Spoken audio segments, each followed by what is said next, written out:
جناب فیاض احمد صاحب ڈائریکٹر جناح کالجز، جناب محمد منیر صاحب principal garden public high school Mansehra, جناب صدر ڈاکٹر سید ازکیہ ہاشمی صاحب dean Mansehra university of Hazara Mansehra, اور نہایت قابل احترام منتظمین منتظمات، خواتین و حضرات، میرے بہت ہی عزیز دوست طلباء، السلام علیکم ورحمۃ اللہ وبرکاتہ۔ آپ خیریت سے ہیں سارے؟ میں آپ کو ایک چھوٹی سی کہانی سنانا چاہتا ہوں اور وہ کہانی سنا کے اپنی بات ختم کر دوں گا، زیادہ وقت نہیں لوں گا آپ کا۔ آپ جانتے ہیں کرکٹ میچ ہوتا رہتا ہے اور زیادہ تر کہاں ہوتا ہے؟ دبئی میں ہوتا ہے، سنا ہے نا؟ شارجہ کے اندر ہو رہا ہوتا ہے، کبھی دبئی میں، کبھی ابوظہبی میں۔ تو میں ابوظہبی میں پیدا ہوا تھا 1985 میں، اور پاکستان آیا تھا قرآن کریم حفظ کرنے کے لیے۔ تو پاکستان حفظ کر کے قرآن کریم میں جب واپس گیا تو میرا سارا بچپن وہیں پر گزرا ہے، ایئرپورٹ روڈ کے آس پاس، وہاں ابوظہبی جو دارالحکومت ہے، جیسے اسلام آباد دارالحکومت ہے۔ ہماری بلڈنگ کے نیچے 7 والی بلڈنگ میں ایک بہت پرانی بیکری تھی، یو اے ای کی بڑی مشہور بیکریز میں سے ایک، 2-3 ہی بڑی مشہور بیکریز تھی۔ ایک ماڈرن بیکری تھی اور ایک یہ بیکری تھی جس کا نام تھا ماڈرن یروشلم بیکری۔ اس کے جو مالک تھے وہ فلسطین کے تھے اور ان کے ساتھ بڑا اچھا تعلق تھا۔ ہم بچپن سے چونکہ وہ ہمیں دیکھتے آئے، چھوٹے چھوٹے تھے ہم، پھر وہ ایک دفعہ میں حفظ کر کے جب واپس آیا تو مجھے کہنے لگے تم کہاں غائب ہو گئے تھے چھوٹو، جیسے پیار سے کہتے ہیں۔ تو میں نے کہا کہ میں تو پاکستان گیا ہوا تھا۔ انہوں نے کہا پاکستان کہاں گئے ہوئے تھے تم؟ 2 سال نظر نہیں آئے پاکستان، تو تم پہلے بھی جاتے تھے 2-3 مہینے کے لیے، گرمیوں کی چھٹیوں میں گئے واپس آ گئے۔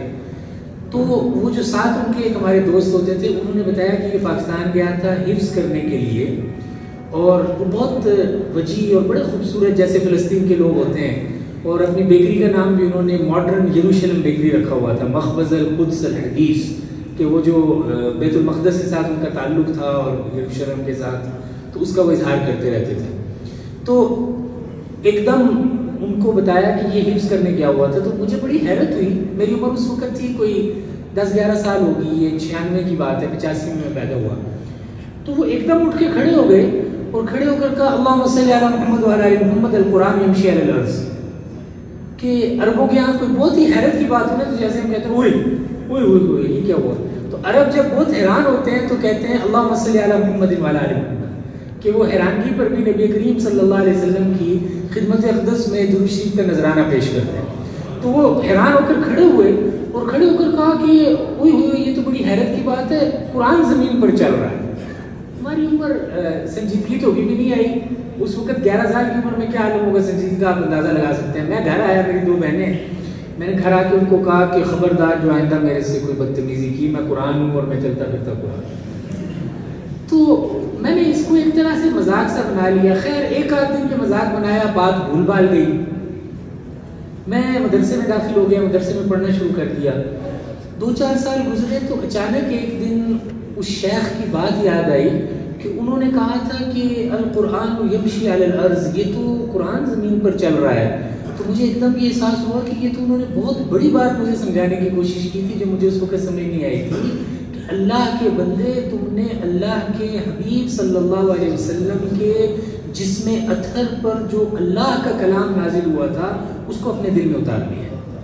تو آج میں جب یہ سن رہا تھا تو مجھے بار بار ان شیخ کی بات یاد آ رہی تھی کہ اللہم صلی علی محمد وعلی آل محمد القرآن یمشی علی الارض، کہ آج فیاض صاحب کو مبارکباد ہو کہ انہوں نے پورے مانسہرہ کے اندر 85 اسکول اور ان اسکولز کے اندر سے انتخاب در انتخاب در انتخاب در انتخاب اور ایک لمبا فلٹریشن کا اور کنسنٹریشن کا پروسیس تھا، جس سے گزار کر انہوں نے ہمارے سامنے کچھ چلتے پھرتے قرآن رکھ دیے، اور یہ سمجھ نہیں آتی تھی کہ کس قرآن کو دیکھیں اور کس کو چھوڑیں۔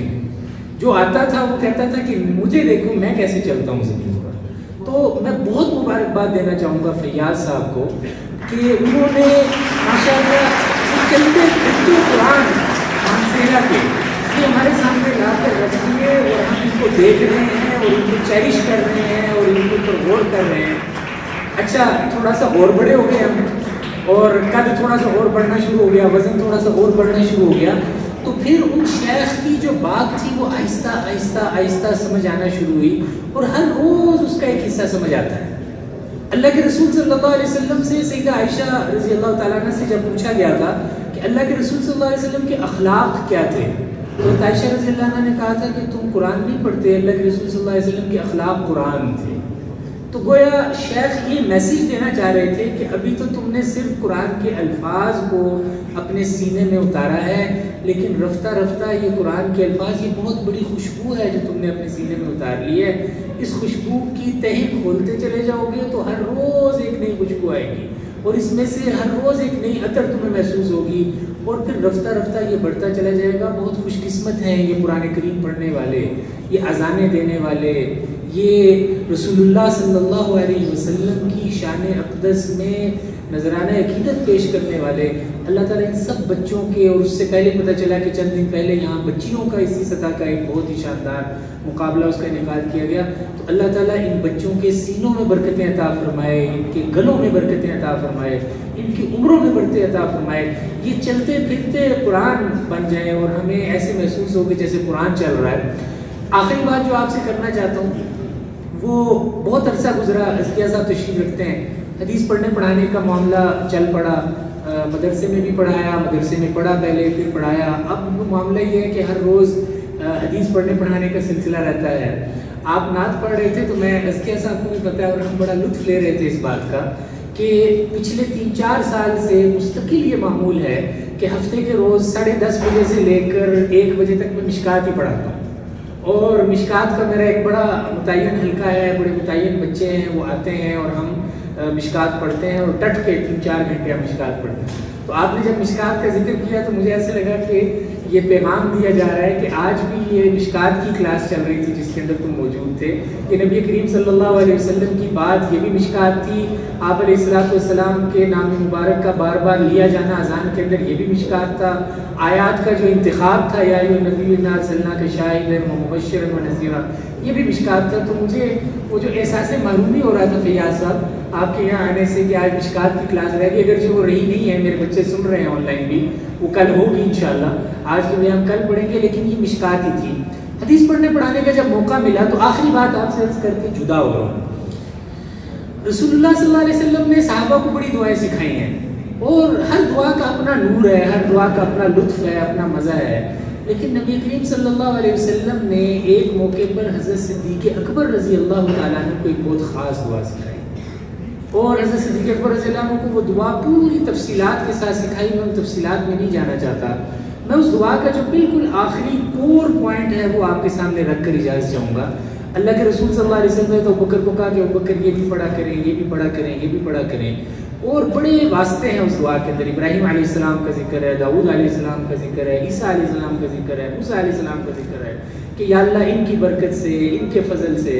اور کرتے کراتے آخری الفاظ یہ ہیں جو سکھائے اللہ کے رسول صلی اللہ علیہ وسلم حضرت ابوبکر کو، ان ترزقنی القرآن العظیم والعلم به وتخلطه بلحمی ودمی وسمعی وبصری وتستعمل بی جسمی. یا اللہ یہ ساری دعائیں کر کے میں آپ سے صرف ایک چیز مانگ رہا ہوں، اور وہ چیز یہ ہے کہ اس قرآن کو میرے جسم کا حصہ بنا دیں. آپ سارے ماشاءاللہ اسکولز اور کالجز سے ہو کر آ رہے ہیں. آپ جانتے ہیں کہ ڈاکٹر نے جب ٹیکہ لگانا ہوتا ہے تو وہ خون کی رگ تلاش کرتا ہے، اور خون کی رگ تلاش کر کے اس کے اندر کیا کر دیتا ہے؟ ٹیکہ. کیوں لگاتا ہے خون کے اندر ٹیکہ؟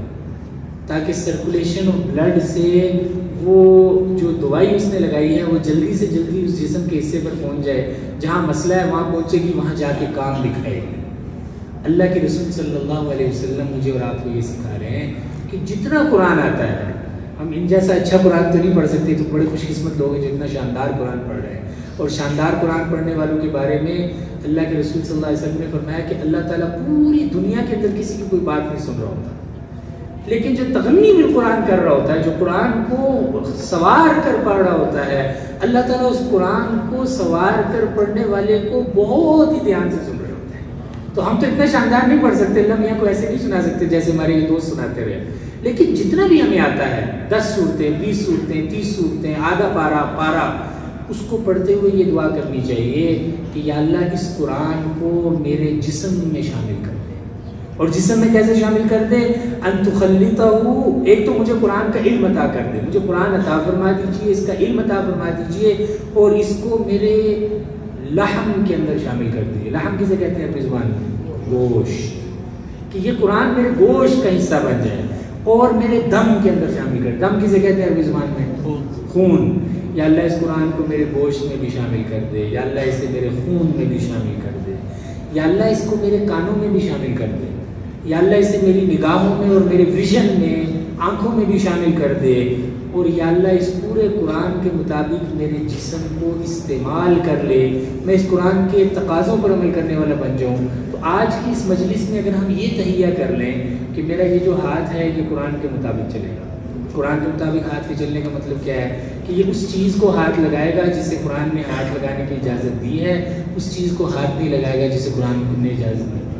میری یہ جو آنکھ ہے اس کے پیچھے چونکہ اس کی سرکولیشن کے اندر قرآن کریم موجود ہے, لہٰذا میں اپنی اس آنکھ سے اس چیز کو دیکھوں گا جسے قرآن کریم دیکھنے کی اجازت دیتا ہے, اور ان چیزوں کو نہیں دیکھوں گا جسے قرآن کریم اجازت دیتا ہے. یہ جو میری زبان ہے, جہاں اس زبان کے پیچھے میرے مسلز ہیں, میرے خون ہے, ریڈ بلڈ سیلز ہیں, وائٹ بلڈ سیلز ہیں, ایک پورا سسٹم ہے کیمسٹری کا جو چل رہا ہے, وہیں پر اس قرآن کے اندر بھی, زبان کے اندر بھی قرآن کریم کا کچھ نہ کچھ حصہ آ رہا ہے. اور لہٰذا اس کا تقاضا یہ ہے کہ قرآن نے جو گفتگو کے آداب ذکر کیے ہیں, گفتگو کا سلیقہ ذکر کیا ہے, گفتگو کی رعایت ذکر کی ہے, میں ان آداب کی رعایت کرتے ہوئے اپنی زبان کو استعمال کروں گا, اور ان الفاظ کو, ان تعبیرات کو, ان اندازوں کو اپنانے کی کوشش نہیں کروں گا جس سے قرآن کریم نے منع کیا. تو اگر میں اور آپ آج کم از کم اتنا فیصلہ کر لیں کہ ہم میں سے جس کے بعد جتنا قرآن ہے وہ قرآن کو لے کر گھوم رہا ہے, القرآن یمشی علی الارض, آپ جتنے بھی بیٹھے ہوئے ہیں, آپ یہ سارے کے سارے بیٹھے ہوئے لوگ قرآن کریم کو اپنے ساتھ لے کر گھوم رہے ہیں, تو جتنا بھی قرآن کریم ہمارے پاس ہے, ہماری ہاتھ, ہمارا پاؤں, ہمارے سننا, دیکھنا, چھونا, چکھنا, اور یہ کوکونٹ جو ہم یوز کرتے ہیں, کوکونٹ ہے نا جسے ہم یوز کرتے رہتے ہیں, تو اس کوکونٹ کے اندر بھی کیا ہوتا ہے, اس کے اندر بھی قرآن کریم موجود ہے. لہٰذا ہمارے خیالات بھی قرآن کریم کے تابع ہونے چاہیے. ہمیں اپنے خیالات میں, اپنے اخلاق میں, کردار میں, معاملات میں, معاشرت میں, ہر چیز میں ان چیزوں کی رعایت کرنے کی ضرورت ہے. میں بہت ہی ایک دفعہ پھر مبارکباد پیش کروں گا فیاض صاحب کو, اور یقیناً ان تمام لوگوں کو جن کا وہ اپنے افتتاحی کلمات میں فرما رہے تھے کہ اس طرح کا منظم شاندار پروگرام جو ہے یہ بہت سارے حضرات کی ظاہری موجودگی اور باطنی موجودگی اور پردے کے پیچھے کی جو موجودگی ہے اس کے بغیر ممکن نہیں تھا. اللہ تعالیٰ ہمیں عمل کرنے کی توفیق عطا فرمائے. واقعی دعوانا